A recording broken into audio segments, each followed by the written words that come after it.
Hello friends, welcome back to my channel Bhavapuri kitchen. ఇవాళ మీ అందరితో one of my favourite dish mutton kofta ఎలా చేసుకోవాలో ఇంట్లో సింపుల్ ఇంగ్రీడియంట్స్తో చాలా ఈజీగా అయిపోయిద్ది, అస్సలు హడావిడి లేకుండా. అండ్ లాస్ట్లో నేను ఒక చిన్న ట్విస్ట్ ఇచ్చాను, అది నా ట్విస్ట్. మీ అందరికి కూడా నచ్చిద్దని అనుకుంటున్నాను. మరి ఈ ట్విస్ట్ పేటెంట్ రైట్స్ మొత్తం నావే అండి. ఎందుకంటే మీరు ఎక్కడ యూట్యూబ్లో సెర్చ్ చేసినా కూడా ఈ వీడియో అయితే రాదు. కోఫ్తా కర్రీ ఎలా చేసుకోవాలనే వీడియో అయితే మీకు అస్సలు ఎక్కడ కనిపించదు. ఇంకా లేట్ చేయకుండా వీడియో స్టార్ట్ చేద్దాము. నేను ఇక్కడ ఒక 1/2 kg మటన్ కీమా తెచ్చేసుకున్నాను. కీమా అయితేనే కోఫ్తా చేసుకోవడానికి చాలా బాగుంటుంది, ఈజీగా కూడా ఉంటుందన్నమాట. కీమా ఆల్రెడీ మనకి బాగా చాప్ చేసి ఉంటుంది, కానీ మనకి ఇంకా మెత్తగా సాఫ్ట్గా ఉండాలి. సో దానికోసం నేను మళ్ళీ మిక్సీ జార్లో పెట్టేసి మంచిగా సాఫ్ట్గా గ్రైండ్ చేసేసుకున్నాను. చూడండి, ఇంత సాఫ్ట్గా ఉండాలి. ఇప్పుడు మనం దీంట్లో ఒక పేస్ట్ యాడ్ చేసుకుంటాము. సో దానికోసం కావాల్సిన ఇంగ్రీడియంట్స్, నేను మిక్సీ జార్లో 2 మీడియం సైజ్ ఉల్లిపాయలని కట్ చేసుకుని వేసుకున్నాను. అలాగే ఒక 6 పచ్చిమిరపకాయలని కూడా కట్ చేసుకుని వేసుకున్నాను. అండ్ దాంతోపాటు ఒక 1/2 కప్ పుట్నాలని యాడ్ చేసుకోండి. అండ్ ఒక టేబుల్ స్పూన్ ధనియాలని యాడ్ చేసుకోండి. అండ్ ఒక టీ స్పూన్ మిరియాలని యాడ్ చేసుకోండి. వీటన్నిటితో పాటు మనం ఒక 1/2 కట్ట కొత్తిమీరని కూడా యాడ్ చేసుకోవాలి. ఇవన్నీ యాడ్ చేసుకొని అస్సలు వాటర్ యూస్ చేయకుండా మెత్తటి పేస్ట్ లాగా ప్రిపేర్ చేసుకొని పక్కన పెట్టేసుకోండి. చెప్పాను కదా, అస్సలు వాటర్ యాడ్ చేయకండి.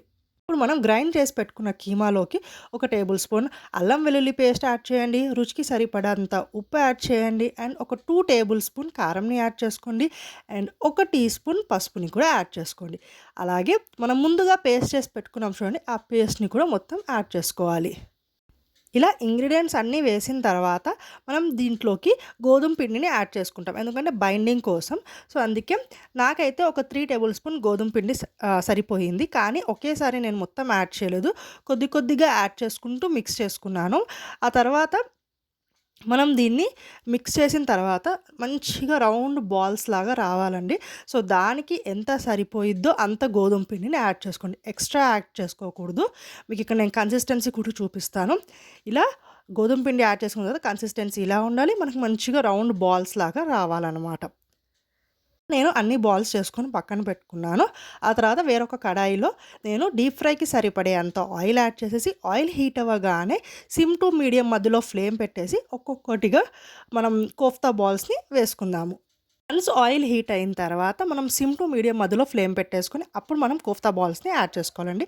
మంచిగా సిమ్లో ఫ్రై అవ్వాలి, ఎందుకంటే లోపల వరకు మనకు కుక్ అవ్వాలి. ఇది మటన్ కదా, సో కొంచెం టైం పట్టింది కుక్ అవ్వడానికి. నాకైతే 15 మినిట్స్ పట్టిందండి ఎగ్జాక్ట్గా కోఫ్తాస్ అన్నీ కూడా మంచి గోల్డెన్ కలర్లోకి ఫ్రై అవ్వడానికి.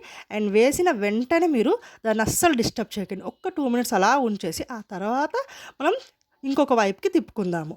ఇది నాన్ వెజ్ కాబట్టి కొంచెం లైట్గా కింద అతుక్కుంటుంటుంది ప్యాన్కి, కానీ మీరు మెల్లగా బ్రేక్ అవ్వకుండా బాల్స్ని మెల్లగా ఇంకొక వైపుకి తిప్పుకోండి. ఫ్రై అయ్యే కొద్దీ మంచి అరోమా స్టార్ట్ అవుతూ ఉంటుంది, అసలు టేస్ట్ అయితే అద్దిరిపోయిద్ది. అంటే మీరందరూ కూడా నాలాగా ఈ డిష్కి ఫ్యాన్ అయిపోతారు. నేను అది ఫ్రై అయ్యేలోపు ఇక్కడ మిగిలిన వాటిని నేను చక్కగా బాల్స్ లాగా ప్రిపేర్ చేసి పెట్టుకున్నాను, సో దట్ ఈజీ అయిపోయిద్ది అని చెప్పి.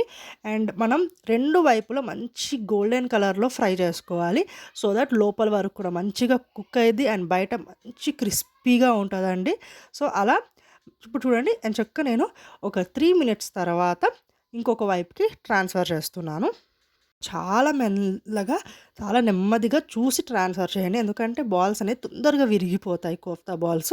సో ఇది కొంచెం టైం టేకెన్ అనమాట. అండ్ చాలా పేషెన్స్తో చేయాలి, అప్పుడే టేస్ట్ అనేది అదిరిపోయింది. అండ్ బాల్స్ కూడా మనకి విరగకుండా మంచిగా షేప్లో ఉంటాయి.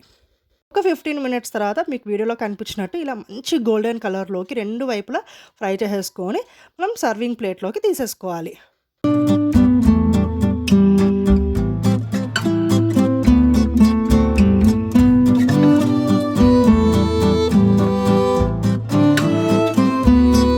అంతేనండి, ఎంతో సింపుల్గా, ఎంతో ఈజీగా మనమైతే మటన్ కోఫ్తా ఇంట్లోనే హ్యాపీగా ఇంట్లో ఉండే ఇంగ్రీడియంట్స్తో ప్రిపేర్ చేసుకున్నాం కదా.